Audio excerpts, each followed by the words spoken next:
વર્ષ 2023 પૂરું થવાનું છે અને આ વર્ષ કોરોના કારણે થયેલા નુકસાનના ભરપાઈને કોરોના પ્રયાસ કર્યા, પરંતુ હવે એવું લાગે છે કે 2024 બહુ સારું નહીં રહે અને સોશિયલ મીડિયામાં પણ આવતા વર્ષમાં આવનારી કુદરતી આફતોના સમાચાર પહેલાથી જ બધાને ડરાવવા લાગ્યા છે અને તાજેતરમાં એક નવી વૈજ્ઞાનિક શોધમાં ખુલાસો થયો છે કે અમેરિકામાં વોશિંગ્ટન સ્ટેટ અને હેડીમાં આવેલા કેનેડાના વાનુકુવર ટાપુ પર જંગી સુનામી આવનારી છે અને ડિસ્કવરી બાબતો આ પ્રકાશ આવી છે કે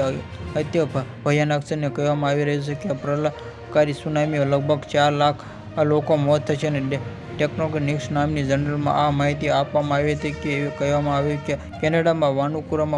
આઇલેન્ડમાં હાજર ટેકટોનિક પ્લેટોની ટક્કરથી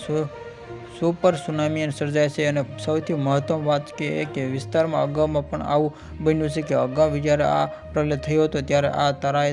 તારાજીને સર્જાઈ હતી અને નિષ્ણાતોના મતે જો અહીં સુનામી આવે છે તો લગભગ 4 લાખ લોકો મોત થશે. નિષ્ણાતોમાં આ ફોલ્ટ લાઇનને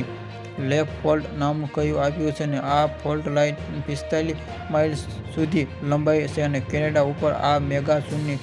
સીટેલબાર તબાહી લાવી છે કે આ મેગાસોન ટ્રિગર કરવા માટે વિસ્તારમાં 6.1નો 7.6 ભૂકંપની જરૂર પડે છે અને બસ તેમાં જ આવશે આ મહા તબાહી.